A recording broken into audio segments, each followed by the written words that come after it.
Shalom, everyone. I'm Josiah Geoffrey. I'm Hosea Geoffrey. Welcome to Solid Scripture, where the whole discussion is totally by the book. Today, we're continuing our walk through the Bible by concluding the book of Joshua. Today's reading is from Joshua 23:1 through 24:33. We've already read this passage ahead of time, but if you'd like to read it as well, why don't you go ahead and pause the video and do that, and then we'll go ahead and get into discussing.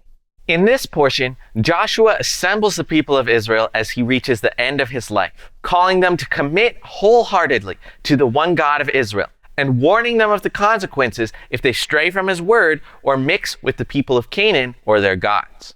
So this portion begins with Joshua assembling the people of Israel so that he can address them before he dies. So if you remember back in Joshua 13, it had said that Joshua was old and advanced in years. And so God had told Joshua, you are old and advanced in years. And so this portion begins by saying that Joshua was old and advanced in years. And so he calls for all the chiefs of Israel and says, I am old and advanced in years. Joshua is one of only 2 adults from his generation who survived the entire 40 years in the wilderness. He is now over 100 years old, and he's been leading Israel for a decent while now, ever since Moses died. And so now, as he's entering the very end of his life, his last days, he wants to address the people of Israel before he dies, before he goes the way of all the earth, as he says. And so this entire farewell address is very similar in regards to Moses' final words that he gave to the people of Israel before he died. Of course, Moses gave a lot of words. That's basically the whole book of Deuteronomy. But the main thrust of Deuteronomy was, I'm leaving, but you need to stick to God's word. You need to follow his commands. You need to do what the Torah says. And so that is the thrust of what Joshua is telling to the people of Israel. I'm going to die, but you need to follow God's commands. As Joshua opens his final address to the people of Israel, he starts off with a series of juxtapositions. He first gives a contrast between what God has already done for Israel and what's left to be done. He says, you have seen all that Adonai your God has done to all these nations for your sake, for it is Adonai your God who has fought for you. Behold, I have allotted to you as an inheritance for your tribes those nations that remain, along with all the nations that I have already cut off, from the Jordan to the great sea in the west. So again, it's Joshua saying, you already have seen what God's already done, but there's still an inheritance out there. You still got to get it. So as Joshua's finishing his life, he's saying to the people of Israel, the work's not done yet, but you've already seen so much of what God has done. So, of course, you can be sure that he's going to help you going forward, which is what he goes on to say. He says, Adonai your God will push them back before you and drive them out of your sight, and you shall possess their land just as Adonai your God promised you. But now he's going to juxtapose these promises with God's commands. He says, Adonai will push them back before you. You shall possess their land. Therefore, be very strong to keep and to do all that is written in the book of the Torah of Moses, turning aside from it neither to the right hand nor to the left. I can't help but notice how parallel this is to the very beginning of the book of Joshua, when God was talking to Joshua and encouraging him to be strong and courageous in keeping the Torah. And he gave him the promises. He said, just as I was with Moses, so I'll be with you. And everywhere you go, I'm going to give you all the land. You're going to have victory wherever you go. And there were all these promises, but then they were coupled with God warning Joshua, keep the Torah, know the Torah, meditate on it day and night. Don't turn from it to the left or to the right, because then you'll have good success. And so as Joshua's giving his final address, he's kind of bookending it by saying, hey, we're at the end of my life. I've done all this. Everything God promised me came true because I did everything God commanded me. It was exactly what God told me to do at the beginning. I did it and it worked out exactly the way he said I would. And so given that information, he's presenting to the people of Israel, you have the same choice before you that I had before me. God has the same promises for you that he promised to me. You are going to possess the land. You are going to have victory. God will fight for you. God will drive out the nations. If you keep the Torah. Then you will have good success. You have to follow the Torah just as you've been doing while I was in charge. You have to keep doing it even though I'm gone, and then you'll continue to have success just as you did when I was with you. And so with Joshua having outlined you need to do the Torah just like I did, he then moves on to going into warnings for the people of Israel, warning them about what they shouldn't do and warnings about the consequences if they do what they shouldn't do. So Joshua here, he says that you need to do all that is written in the book of the Torah of Moses. Don't turn aside from it from the right hand or to the left, so that you will not associate with these nations, these which remain among you, or mention the name of their gods, or make anyone swear by them, or serve them, or bow down to them. But you are to cling to Adonai your God as you have done this day. For Adonai has driven out great and strong nations from before you. And as for you, no man has stood before you to this day. One of your men puts to flight 1,000, for Adonai your God is he who fights for you, just as he promised you. So again here, Joshua is reaffirming this is what you've seen with your own eyes. God is fighting for you and God is driving out these nations. And so he's using that to emphasize, don't associate with these nations. These are pagan nations. God is driving out these nations before you. As we read in the Torah, he's doing this because these nations are wicked. That's a huge reason why God is bringing his people into this land, not just because he promised it to them, but because the inhabitants of the land are evil, wicked human beings that need to be driven out. And so Joshua is telling the people of Israel, don't follow in the ways of these nations. These are nations that God is subduing and punishing. You don't want to imitate these guys. These are guys that need to be purged. And so the way to not imitate these guys is to disassociate from them completely. Don't make treaties with them. Don't mingle with them. Don't get to know their gods. Don't get to know their religious practices. Don't get to know anything about them. Just purge them because that's all that God told you to do. And stick close to the Torah because the Torah is what told the people you need to purge these nations and not mix with them. And in line with this instruction, Joshua then provides a warning. He says, be very careful, therefore, to love Adonai your God. For if you turn back and cling to the remnant of these nations remaining among you, and make marriages with them, so that you associate with them, and they with you, know for certain that Adonai your God will no longer drive out these nations before you, but they shall be a snare and a trap for you, a whip on your sides, and thorns in your eyes, until you perish from off this good ground that Adonai your God has given you. So there's two things about this that I think are really important to drive home. The first is that Joshua is saying that if they don't wholeheartedly purge the nations, then they won't be able to completely purge the nations. Once the people of Israel introduce that compromise, God will no longer give them success. God will let them have what they want, let them associate with the nations. But that will come with consequences that they don't expect. They will be associating with the peoples in order to have friendship with them. But Joshua is saying that God is going to make them enemies of Israel and trouble for Israel. If you compromise with the world, you aren't going to end up benefiting from that. You're going to end up getting burned. Associating with the world is a trap. And if that's what you want, God is going to give it to you, but it's going to lead you into trouble and danger and ultimately death.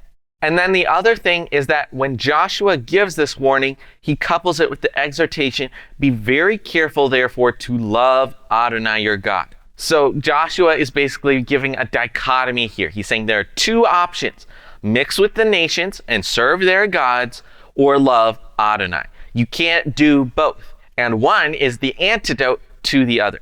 If you don't want to be caught up with the nations and for them to be trouble for you, you have to love Adonai your God. This is another thing that we talked about in Deuteronomy. Again, like Josiah said, Joshua's kind of paralleling Moses as he finishes. But this is something that we talked about before, which is that loving Adonai your God is the most important thing. Everything else flows from it. God is the only God, and Israel needs to love him or everything else falls apart. If Israel truly loves God, they will listen to his voice and do what he says. If Israel loves the Canaanites more than they love God, then they'll listen to the Canaanites and follow the Canaanites and make relationships with them. But Joshua is saying you have to love God. Not just you have to love God more than the Canaanites. You have to love God. He has to be the only one. The greatest command that Moses gives is to love Adonai your God with all your heart, with all your soul, with all your mind. There is no compromise to it. It is a binary choice, God or the world. And to go more along these lines, like Hosea read earlier, if they do love the Canaanites and associate with them, and then the Canaanites become a thorn in their side and in their eyes and whatnot, it says that the Canaanites will essentially be a plague to Israel until you perish from off this good land which Adonai your God has given you. And Joshua goes on a little bit to say, in the same way that all of the good words and all the promises that God has promised have come to pass, and God has done everything that he's committed to do up to this point, in the same way, God has threatened, essentially, that if you go against what he says, then he'll do bad things to you. He will hurt you. He will kill you, and he will exile you. He'll make you go off this good land.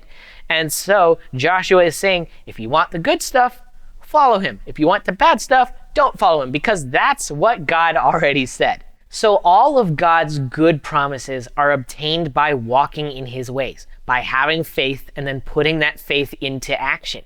But Joshua is saying, if you stop following God, if you reject that faith and you stop walking in that faith, then you have no hope of keeping the blessings of this promise. As we've quoted in other videos, Yeshua says to remain in him. And if we don't remain in him, then all that we're good for is being gathered up and burned. And so this is just a really good exhortation for all of us, which is to remain in God. God has saved us. Because we have faith in Yeshua, his salvation has come to us. And we have that promise of everlasting life to come. But if we want to be able to have legitimate hope in that, then we need to have legitimate faith in him. We need to keep in the faith. We need to not abandon that and go after the lusts of the world. If we allow the world to draw us away from God, then it will draw us away from his promises. So stick close to God. Stick close to the faith, stick close to his word and his commands, and only then can you be sure that you will attain the promises. So after Joshua has said all this, it says that he assembles all the people to present themselves before God. And so, having assembled before God, God begins to speak. And God recounts the history of Israel from before Abraham all the way through to the present day. And so as Joshua is speaking God's words to the people of Israel, God recounts, long ago your fathers lived beyond the Euphrates, Terah, the father of Abraham and of Nahor, and they served other gods. Then I took your father Abraham from beyond the river and led him through all the land of Canaan and made his offspring many. So God is establishing the origins of the people of Israel and how it starts with Abraham. Very far away across the Euphrates, like it says in Genesis, God called to Abraham and said, go into a land that I will show you. Before that, Abraham and his family just served other gods like any other people would do. But God chose Abraham and he was preparing a nation. God is basically revealing to the people of Israel at this point, with the benefit of hindsight, look back, see my plan, see that my plan revolves around you. And so in light of that, he moves on from Abraham to Isaac to Jacob, and with them going into Egypt, and with Moses and Aaron bringing them out of Egypt, and about God's victories and wonders that he did for them, how he saved them from Egypt, how he saved them from Moab, how he saved them from the Amorites, and how he drove out the nations before them and gave them all this victory to bring them into the good land where they're receiving the promises that God has given to them. Now, as God is finishing up this recounting of Israel's history up to this point, he finishes off by saying, I gave you a land on which you had not labored, and cities which you had not built, and you have lived in them. You are eating of vineyards and olive groves which you did not plant. So God is basically saying, I have given you the promise now.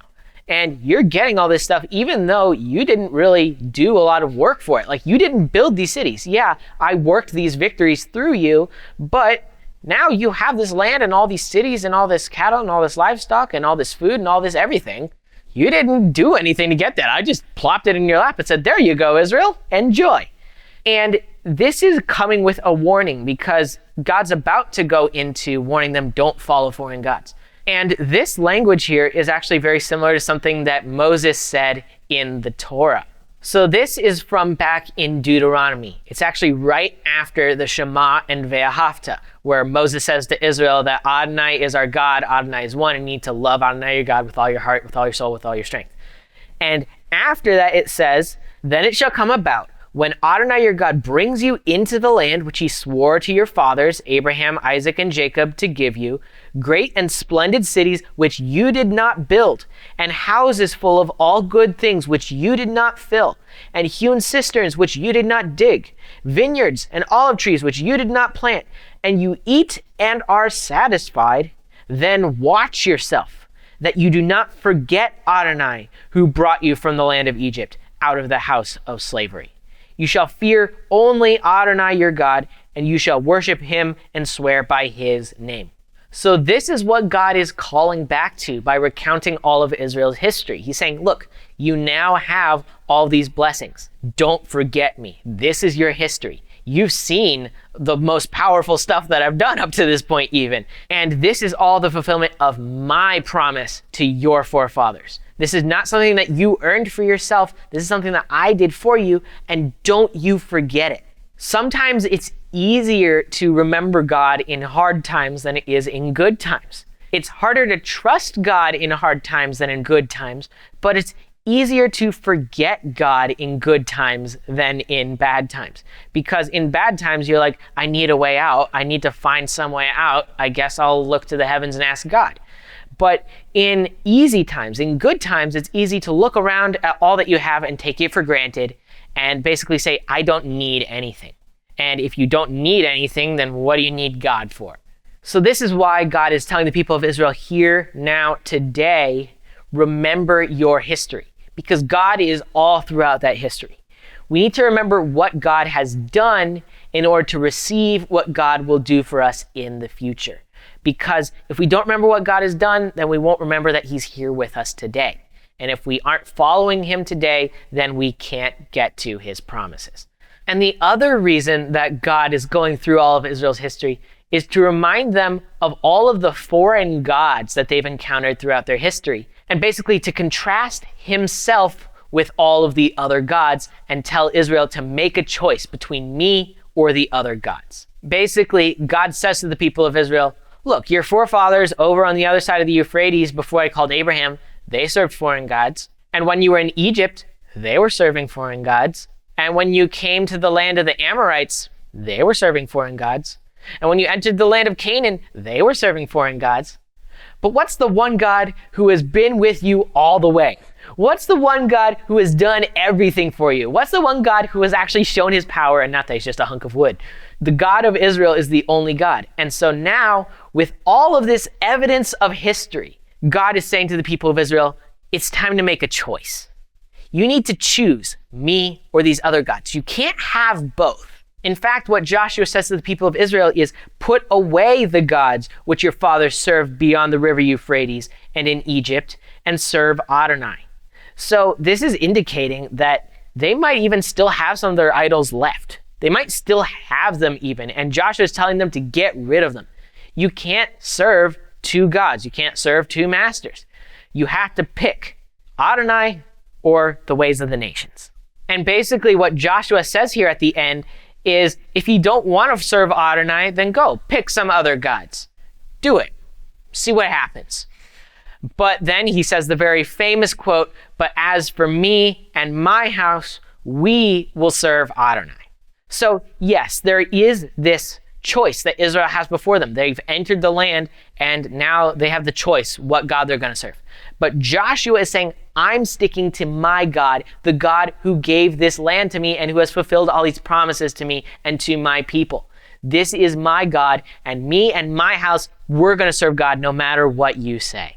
Like we've talked about before, Joshua was charged with being strong and courageous. That's what God charged him with at the beginning of Joshua. Even before Moses died, he charged him, be strong and courageous. And so we've seen that throughout Joshua's life, that he's been strong and courageous by being willing to fight God's battles, to do what God says and stand in that. And so now, even though Joshua's already done his work in terms of purging the nations, he's still taking a stand here. He's still being strong and courageous in confronting his own people, the people of Israel. Joshua is being very confrontational here, saying, hey, you can't have it both ways. If you don't want to serve God, then tell me right now. But I'm sure serving God, and you got to get rid of all your other gods if you want to serve God. Joshua is drawing a line on the sand and making it very clear where he stands and calling everyone, come stand with me. And so Joshua is really exemplifying what it means to be a standard bearer of God and of his word and of his truth and his commands. Joshua is demanding that everyone makes a choice about him. There is no middle ground as far as Joshua is concerned. And so he's rallying the people. He's being a leader. He's not waiting for someone else to decide, are we going to serve God? Let's see what the majority opinion is here. No. Joshua is taking an authoritative, definitive stance saying, I'm going to serve God even if I'm the only one doing it. Even if my house is the only house in all Israel serving God, my house is serving God. And in light of that confrontation, it shocks the rest of the people into action. The rest of the people answer, far be it from us that we should forsake Adonai to serve other gods. For it is Adonai our God who brought us and our fathers up from the land of Egypt, and who did those great signs in our sight and preserved us. Therefore, we also will serve Adonai, for he is our God. So the people of Israel are following Joshua's lead. Joshua takes the first stand. He says, look, this is the truth, so I'm going to follow God. And the people of Israel are like, okay, you're right. That is the truth. And we're also going to follow God. And so Joshua is really exemplifying not just leadership, but courage to do what God commands. And that's something all of us can do. Whether we think we're a leader or not, we need to be willing to take the stand. Because Joshua's whole point from the beginning of this has been about making the choice. There are two options. Moses presented these two options as well, life or death. And Joshua is saying, it's time to choose. You've got to choose. And so Joshua is taking swift action and showing what it means to take the definitive choice. And so that's what we all need to do. We can't wait to make our choice. We can't delay or put it off or do it quietly. If we are going to serve God, we have to do it all in, wholeheartedly, making it clear to everyone that there's no other option for us. And if we do that, then that will rally other people to follow our lead, to come to God because they see our zeal, and they will be stirred up to the same zeal for God and for his word, to do all he says and to make the God of Israel their God. And I think it's important to note that yes, Joshua is the leader of Israel right here. And so he's calling on Israel to serve God and to come along with him. And he's committing, I'm going to do it, and my house is going to do it. As for me and my house, we will serve Adonai. So he's calling on Israel to follow him, but he's saying, even if Israel doesn't follow me, my house will follow Adonai. And so he's committing not only to personally serving God, but to work in any amount of authority that he has, any amount of influence that he has.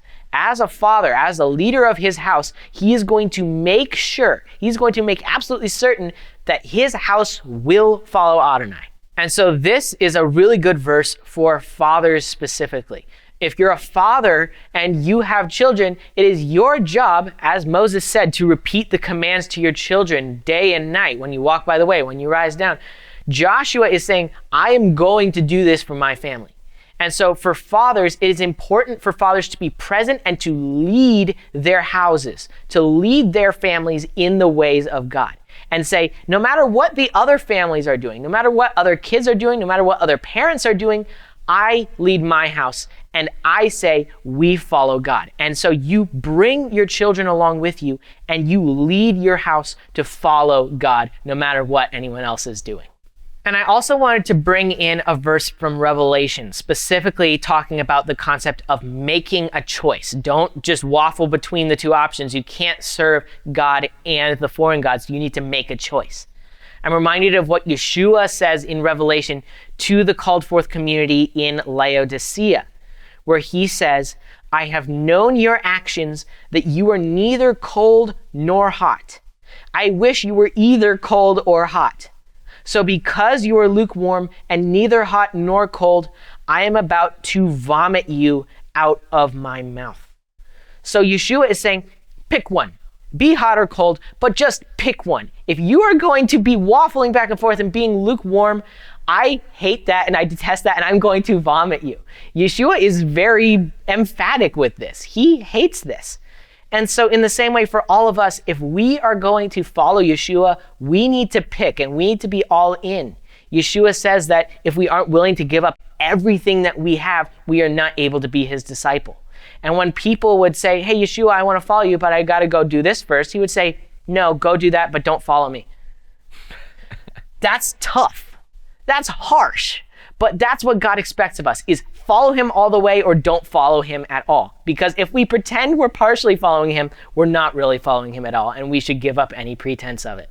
And what's really interesting is going on in Yeshua's words here to this same called forth community. He says, because you say, I am rich and have grown rich and have no need, and have not known that you are wretched and pitiful and poor and blind and naked, I counsel you to buy from me gold fired by fire, that you may be rich, and white garments, that you may be wrapped around, and the shame of your nakedness may not be revealed, and eye salve to anoint your eyes, that you may see. As many as I love, I refute and discipline. Be zealous then and reform. And the reason why I quote this all is to hearken back to what we had already read about how they are settling in cities that they did not build. And they're receiving these vineyards and they have all this stuff. And so the trap that we need to watch out for is to not think, I'm rich and I don't need anything. We do need something. We are wretched and poor and naked and broken without Yeshua. And so we need to be zealous for God, not half-hearted, and we need to reform. We need to repent. We need to turn back from our wicked ways. We need to realize that without God, there is nothing.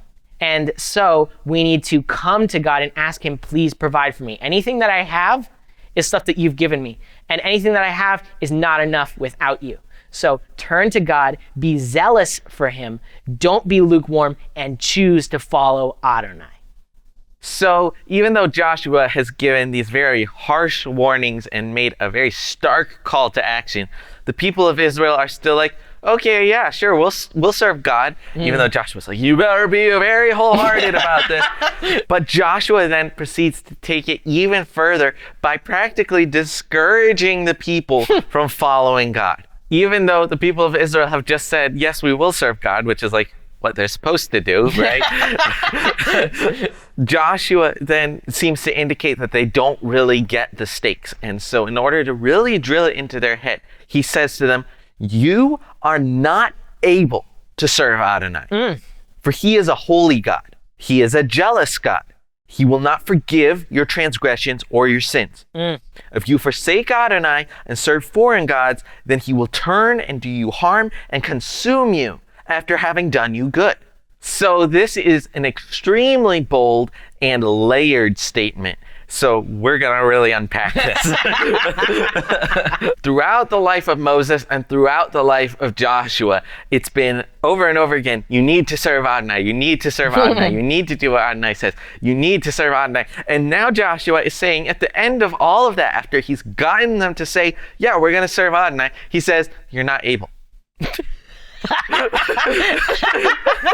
And he says the reason that they're not able to serve God is because he's a holy God and a jealous God, and he won't forgive their sins. In the Torah, we've established the concept of holiness very strongly, that God is holy and therefore he cannot tolerate evil in his presence. And so the people of Israel need to be holy if they want to be in his presence. And so Joshua is basically indicating you can't serve Adonai because he's holy and you're not.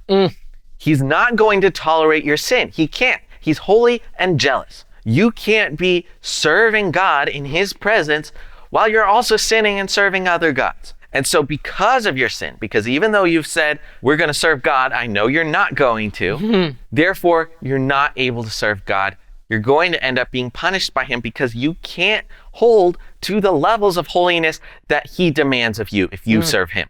What's interesting is that Joshua is again paralleling Moses here, again from Moses in Deuteronomy. Because at the very end, after he'd recited all the commands and stuff, and even all the blessings and curses, he then says to the people of Israel, "Yet to this day, Adonai has not given you a heart to know, nor eyes to see, nor ears to hear." So again, there's that concept of, I've laid out all these commands, and I've told you, you need to follow them, but there's something wrong with you guys.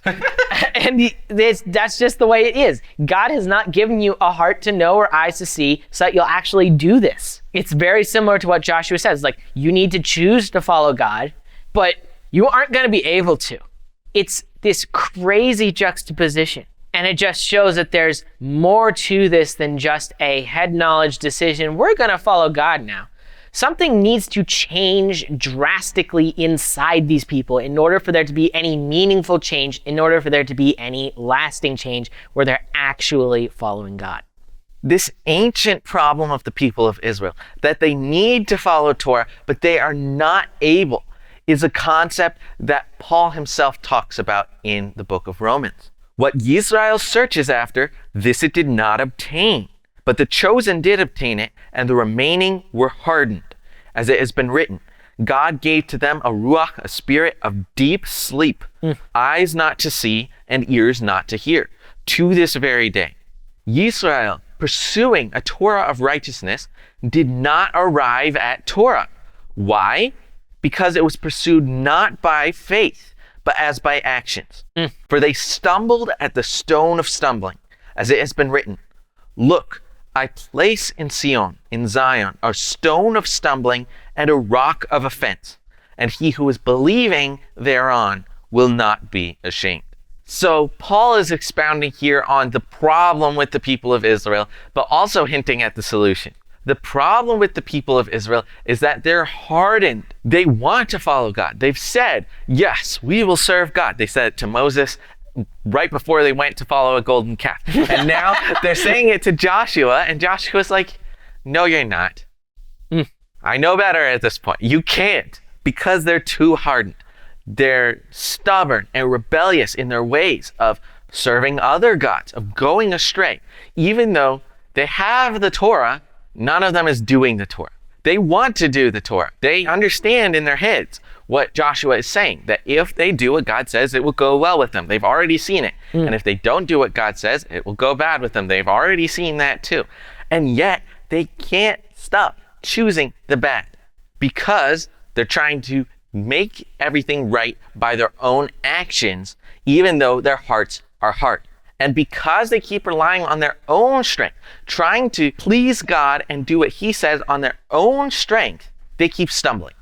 And it says that they stumble at the stone of stumbling, the rock in Zion. And Yeshua is that rock of salvation for the people of Israel. He is the one which they need to believe on, not try to attain righteousness, because they won't be able to attain it. If they try to gain Torah, they won't gain it. But if they trust in God, if they believe in Yeshua, then he will take their hearts of stone. He will remove their hardened hearts, and he will give them a heart of flesh. And then they will arrive at righteousness. That is the only solution, is for the people of Israel to have their hearts softened, not by trying to trust in themselves, because we're going to see throughout the next books that the people of Israel are going to try to follow God on their own strength, and it's going to fail miserably. So they need to recognize their need for someone else. They need to rely on Yeshua and trust in him and have faith in him. And then if they believe in him, they won't be ashamed. They will have the righteousness of God, and they will have the holiness when he purifies them and makes them clean. Then they will have the holiness to be able to serve a holy God. And so as Joshua is here saying that you are not able to follow God if you keep going on this way, he also goes on and specifically tells them, like Hosea already read, If you forsake Adonai and serve foreign gods, then he will turn and do you harm and consume you after he has done good to you. And this actually reminds me of something else from 2 Peter. Peter says to his audience, "For if they escaped from the pollutions of the world in the acknowledging of our Master and Savior Yeshua the Messiah, and were entangled by these again, having been overcome, the last things will become worse to them than the first. For it would have been better for them not to have acknowledged the way of the righteousness, than, having once acknowledged it, to turn back from the holy command handed down to them. That of the true adage has happened to them, a dog returned to his own vomit, and a sow, having bathed herself, went back to rolling in the mud." So Peter is extremely bold here. He's saying it would have been better for them to have never come to Yeshua in the first place than for them to have come to the way of righteousness and then turned back from the holy command that God gave them. It would somehow be even worse to have been redeemed and then go back to your unredeemedness than it would be to just be unredeemed. And so this also goes to what Joshua was saying about how God will not forgive your sins. Even though God provided the way of atonement for the people of Israel through the priesthood, he gave that priesthood like kind of as a stopgap measure until we get to the ultimate atonement of Yeshua. God provided that blood on the altar so that the souls of Israel could be atoned for. But God is also saying that if they abandon him and go after other gods, God is not going to forgive that. Because if they choose to serve God and then they abandon him, then that is worse than having never chosen to serve God in the first place. This is scary stuff. Once we choose to serve God, we are locked in. We need to stick to that. We need to remain in the way. Because if we're half-hearted about it and we turn back and an evil heart of unbelief builds in us and we go following after other things and not God anymore, then there won't be any more forgiveness for sins. There no longer remains a sacrifice for sins, and all that's left is fiery judgment. Now, when Joshua's giving them this super stern warning, he's not doing it just to make them depressed. He wants them to understand the stakes of the choice they're about to make. And this is exactly what Yeshua does for all of us. Similarly to Joshua, Yeshua gives a very stern and bold warning. He says to the crowds, "If anyone comes to me and does not hate his own father and mother and wife and children and brothers and sisters, and yet even his own life, he is not able to be my disciple. Whoever does not carry his own execution stake and come after me is not able to be my disciple. Indeed, who of you, wanting to build a tower, does not, having sat down, first count the cost to see whether he has the things to complete it? Otherwise, when he has laid the foundation and is not being able to finish, all who are looking on him begin to mock him. So then, every one of you who does not give up everything that he himself has is not able to be my disciple." Again, Yeshua is being super bold here. He's saying you have to hate your own family, you have to hate yourself, you have to give up everything and march to your death if you want to follow me. And this goes perfectly in line with what we were talking about earlier about how you need to love God with all your heart and all your soul. That leaves no room for love for anyone else. And so with Yeshua proclaiming that attitude of wholehearted devotion to God, even to death, he's saying to the people, if you want to follow me, you've got to count the cost. You have to see whether you're willing or able to spend that much. Are you really able to give all your love, give all your possessions, give all your devotion, give your own life for my service? If you are, then do it. There's a cost to following Yeshua, and it's a very high cost, but the cost is even higher for not following him. Yeshua is not telling people, don't follow me. But what he is telling them is, if you don't think you're able to follow me, then don't bother.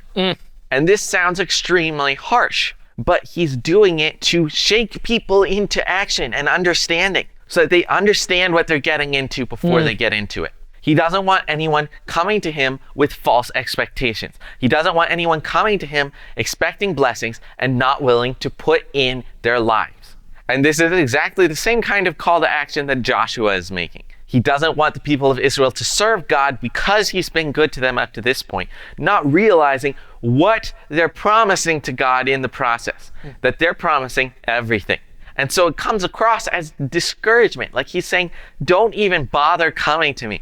But he's not. He wants people to come to him. He will never drive anyone away who wants to come to him. But what he does want is for people to come to him who actually want to come to him more than they've ever wanted anything in their life. And so that's the attitude we need to have. We need to understand the cost. We need to understand that following Yeshua has the price of everything because it's worth everything. And so being motivated by that, then we will give everything.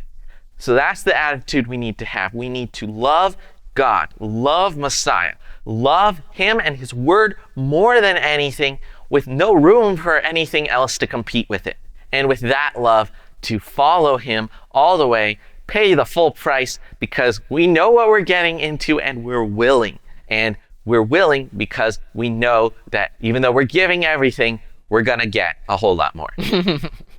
And so finally, here as we get to the end of the book of Joshua, the people again renew their commitment and they say, no, we will serve Adonai. And so it's at this point that Joshua makes a covenant with the people of Israel, and he makes sure that they know exactly what they're getting into and they have a witness going forward.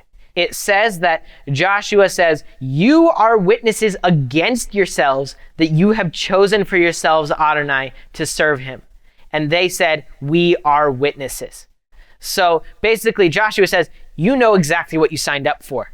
So if things go bad, don't come complaining to me. You know what you signed up for. And he again tells them to put away the foreign gods from their midst. So just reaffirming, if you're choosing to follow God, you're choosing to not follow any other gods. That's the deal. And again, you're witnesses. You know exactly what you signed up for. I can't say this enough times. You signed up for this. You know it, right? And so then it says that Joshua made a covenant with the people of Israel. Basically, they're committing, yes, we're going to follow God. This is a covenant. This is a binding oath, a promise that we are making to God. And on top of that, he sets up a big stone. He sets this up and says, this stone heard you. As weird as this is, this stone heard you. This stone is a witness. And so in future generations, this stone will still be here. It's very similar to what Moses said, where he called on heaven and earth to witness against the sons of Israel, saying that I've set this choice before you and you need to choose life. In the same way, Joshua is setting up this rock. So this is a specific rock, a specific object, not just everything around you that you see, but something specific, such that when the people of Israel see it, they remember that was there when we promised to serve God. We made that promise, we better keep it. And so Joshua is, with his final acts, he is solidifying the people of Israel must stick to God. They must stick to his word, and they must follow the Torah. And it says that he actually wrote these words in the book of the Torah of God. So Joshua actually added a little bit to the Torah to include all of these things to basically say, hey, we're doing this. So it's kind of seeming like, yeah, he wrote part of Joshua into the same scroll or whatnot. But with all this done, with the stone set up, with the covenant made, with the words written down, Joshua's like, this is it. And he sends everyone back to their homes. So Joshua's done everything that's left for him to do. God called him to lead Israel to conquer the land and to be strong and courageous in following the Torah. And he's done exactly that to the very end. And he's made sure to tell Israel and make sure that they will follow God according to the Torah as well. And so with all this done, it says that Joshua finally dies at the age of 110 years old. And he ends up getting buried in his inheritance in the territory of Ephraim. And it specifically says that Israel served Adonai all the days that Joshua led Israel, and all of the days of the elders who lived during Joshua's lifetime and outlived him. So even after Joshua's death, the whole rest of that generation who outlived Joshua, they also served God. So Joshua is leaving behind this heritage of a nation of Israel who is finally in their land, which was promised centuries before, and they're following the God who promised it to them. And lastly, it also notes that there were 2 other burials. It says that they buried the bones of Joseph. So he is the patriarch of Joshua's tribe, and he made the sons of Israel promise all the way back at the end of Genesis, centuries before, when you get to the promised land, not if you get to the promised land, when you get to the promised land, bring my bones with you and bury me in the land. And it says that finally now, after they have inherited the land, and it is their own land, they bury Joseph in the very spot that Jacob himself bought when he lived in the land of Canaan. So this is just finally wrapping up all of the hope of the promises that were made to the patriarchs. We're finally seeing this like, oh man, this is legit. This is here. We're doing it now. And so Joseph's bones are laid to rest. And so that's the last of the patriarchs, including the 12 sons who are laid to rest. And that brings a whole era of Israel's history to a close. And then lastly, it also says that Eleazar, the son of Aaron, dies. So he was the high priest, and now his son Phinehas is the high priest. We've read about him a few times. But so we have Joshua and Eleazar. They were basically leading Israel together. And now both of them are dead. And so their generation is gone. And they are going to rest in an Israel that is in their land, following God, walking in the promises and receiving the blessings of his promises. And so the main takeaway from this portion, which also wraps up the whole book of Joshua, is that God is the strength and victory of those who obey his word without compromise. Joshua led the people of Israel for many years, and he led them to war after war, to battle after battle, and each one of them was a victory because God was fighting for them. The only exception to that was the time when Israel had sinned against God, and so he wasn't fighting for them. Joshua and his generation were living proof that God would fight for the people of Israel and that he would be faithful to all his promises as long as they were faithful to following him. And so with Joshua at the end of his life, he warns the people and he tells them, you've got to follow God. You've got to follow God. It worked for me. It will work for you, but you have to do it wholeheartedly. He tells the people of Israel that if they compromise by mixing with the other nations, if they try to have God alongside other gods, it won't work. They will end up in big trouble, and they will end up in sin, and they will end up in destruction. And so in light of all God's promises, and in light of his commands and the work that Israel has left to do, Joshua presents the people of Israel with a choice. And he tells them, choose now, definitively, wholeheartedly, God or the world.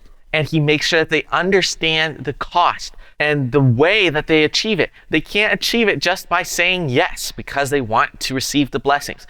They have to open their heart. They have to soften their heart. They have to let God change them. And they have to really be moved to full obedience. Because as Joshua said, if they tried to serve other gods, God would destroy them. He would do harm to them after having done them good. And Joshua knew, even as he called them to this action, that they were not able to do it because he knew their problem and the solution was only in the Master Yeshua. Fortunately, we all have that solution. The Master Yeshua has come and he has shown the way. He has given the light, but we have the same choice before us that the people of Israel did.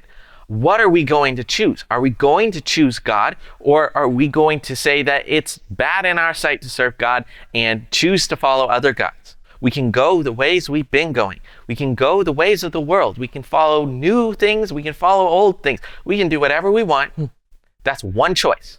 And the other choice is following God, following Yeshua, obeying his word, doing what he says without compromise. We can't have it both ways. We can't mix the world with God without following the world. And so in light of all this, make your choice. If you choose God, he will give you strength and victory. He will fulfill what he has promised, and that promise is everlasting life at the end. God fights for you. Yeshua fights for you. And he has triumphed over death and over sin. So if you are fighting God's battles, you can be sure that you will win. If instead you choose to go your own way, God's not going to fight for you. And you will only end up in the troubles that come from your own way, from your own failed reasonings. And you will end up at death and destruction.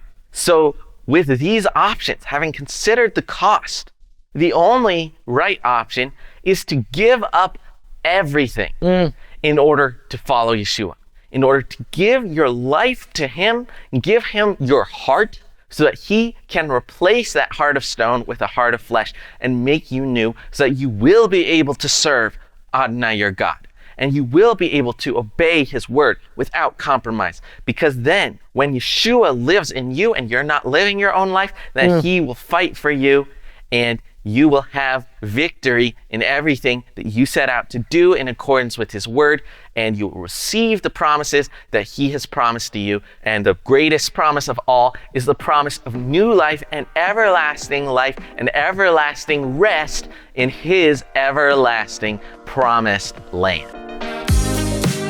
That wraps up this episode of Solid Scripture. We hope you enjoyed it. And we also hope that you'll join us as we go into the book of Judges. Thanks so much for watching. Be sure to like, share, subscribe, and hit that notification bell to keep updated on new videos. And if you would, please consider sending us a donation to help us make more videos like these. We would really appreciate it. Thanks again for watching, and we'll see you next week. God bless.